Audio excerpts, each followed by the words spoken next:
Growing up in an African home, one of the things I wish I had seen more often was unfiltered communication.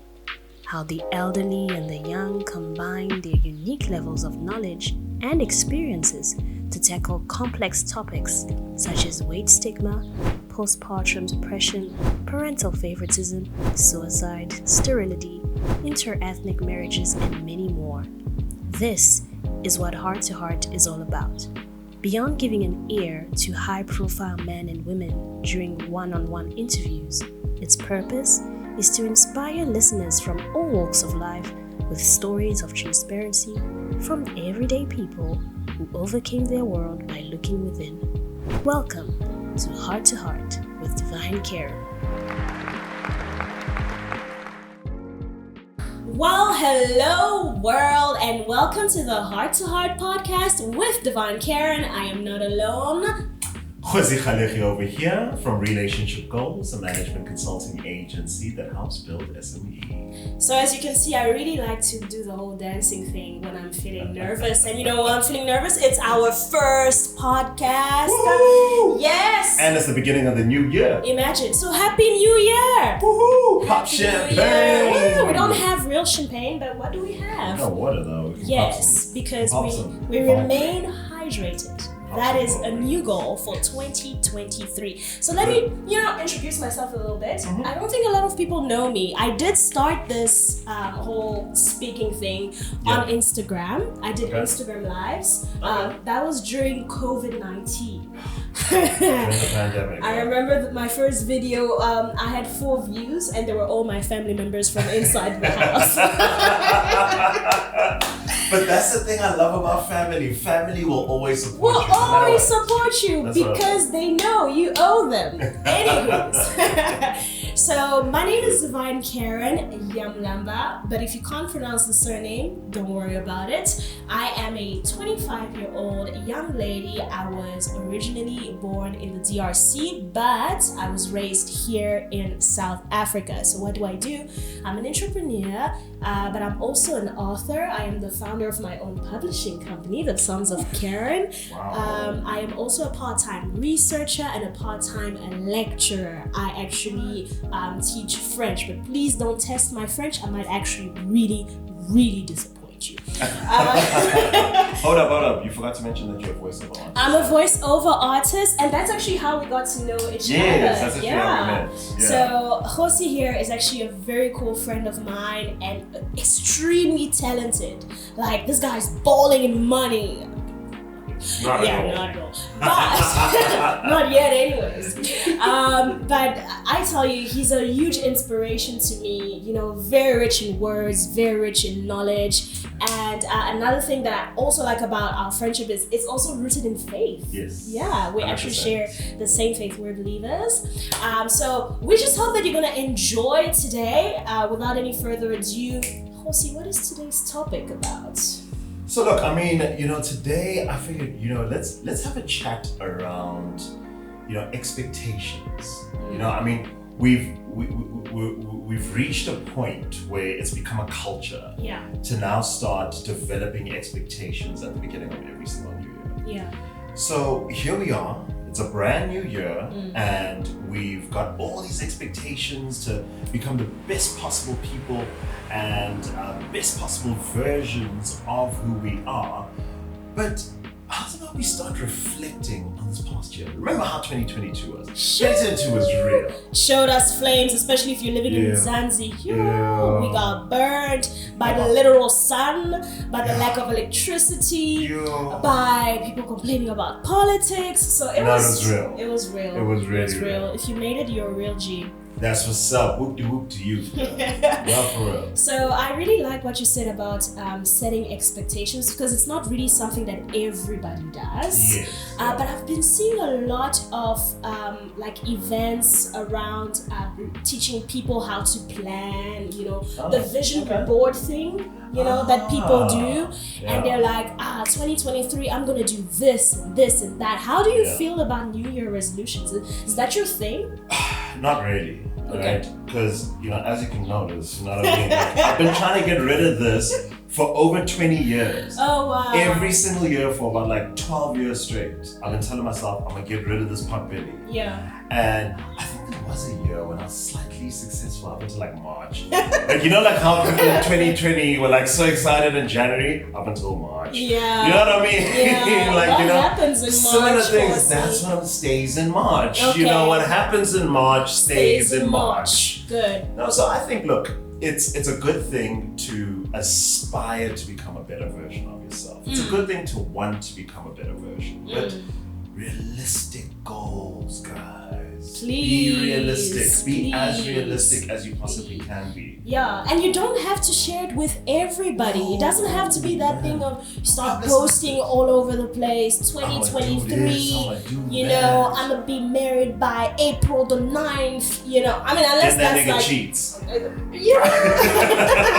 Okay, no, that is not funny. Okay. But Black men don't cheat. men don't know.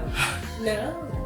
But the thing is, the point is, you don't have to publicize. Is that the right 100%. word for it? Yeah. You don't have to put it out there in order for people to view you as something that you're becoming. Yeah. Rather become who you are aspiring to be within yourself first.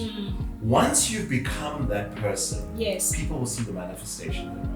Absolutely. You know? And I think that's even better for people to be the ones to tell you, Yeah. hey, was it your goal to lose weight this You know year? what I mean? Because I've seen the Wow, progress. It's Yeah. February, it's Valentine's Day, and you're looking like you got a 4-pack there, like Come a 6-pack, on, you know what I mean? Like, you know, Yeah. what's happening, you Can I know? touch your t-shirt a little bit? Exactly, Yeah. you know what I mean? I know how to suck in my stomach every single time there's a swimming pool party. Like a pool party, I'm always that guy there, No, you know what I mean? but Like, hey, by the can way, we swim in t-shirts? flourish. If you need to flourish with the I belly, know. do it. I do. But I anyways. won't lie. I do. But this doesn't necessarily mean that you don't have to set any expectations though. Because one of the things, and this is me being 100% transparent, like whenever I bump into someone who is not African, they say that Africans have an organization problem. Like they don't plan. Things just happen. We're too spontaneous. So I think that planning is necessary, but also don't overdo it because life happens and sometimes, yeah. Can I just say something on that though, you know? You know, as they say that us as Africans, we are spontaneous. Yeah. It's because we got too many gifts to be always planning. Like, if you think of creativity all around the world, right? Yeah. It belongs to which continent? Thank you. And that's the thing. So we're planted in every single continent, in probably pretty much we can confidently say in every single country around the world, right? Yeah.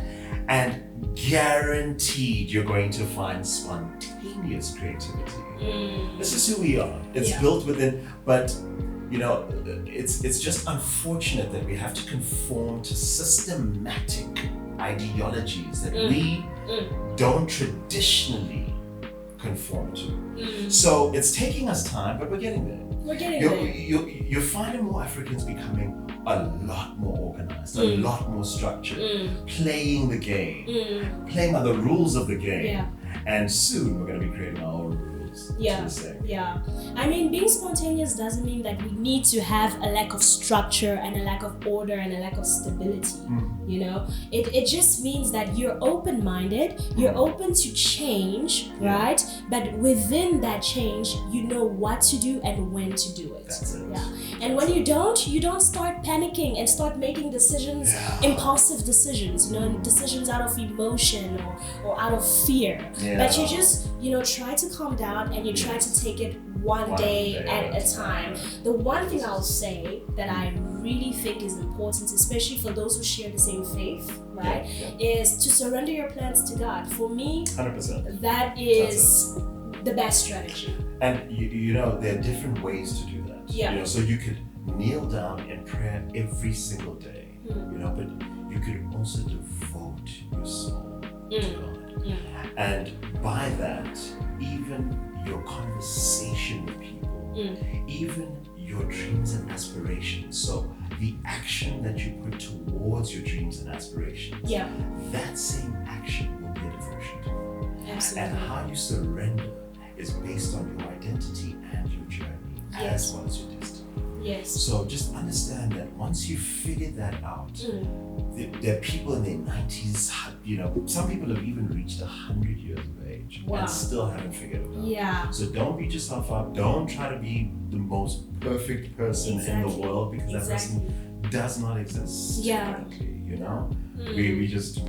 we pray to that person. We pray to that being, you know what I mean? And the one thing about planning with God that I will really, it's not necessarily advice, but something that has helped me is that instead of making your decisions and then going to God about them, rather speak with Him and, tell Him, what is your opinion on this? Like, this is the vision that I have, but do you think I should go this way or that way? What we do most of the time, we've already made up our minds about certain things and we just want God to bless it. But sometimes that's not what relationships are all about, like even in a marriage. That's it. And leading back to that whole thing about expectations and stuff, that's how we now blow our own expectations. Yes. Because we are the ones who are in charge of our identity, our destiny, our journey.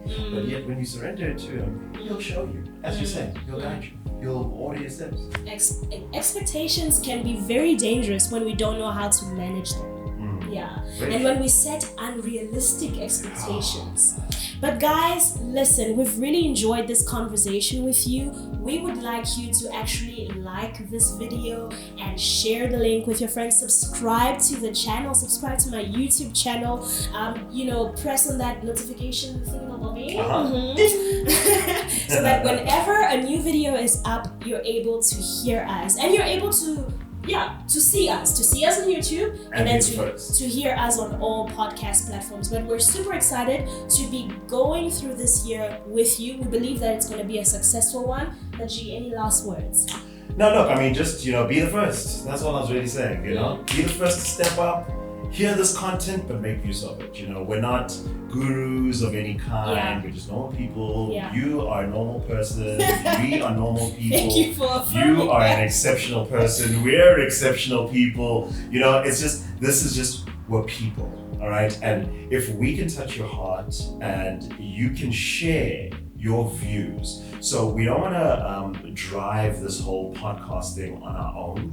What we would like to see happen is you steering it with us. So drop a comment. Say, Kgosi, listen, the way you're slouching as you sit, just stop waiting for March, okay? It's January right now. In February, I want to see a 4-pack. Come on. You know what I mean? Like, help me, I help you. You know what I mean? And if you'd like to also see certain topics being discussed. Or certain people coming through to be interviewed. Trust me, especially if you actually know the contact. Because sometimes I think we're so good at suggesting things, but we're lost to actually, help the person find that path towards what we want. That's it. Let's say there's an expert in your industry or someone you look up to and you would love to hear their opinions on certain things. Trust me on this, we'll definitely make a mission. Absolutely. To try and get that person onto this podcast platform. Absolutely. So we love you. Take care of yourselves. 2023 is going to be a great year. I'm not just saying it.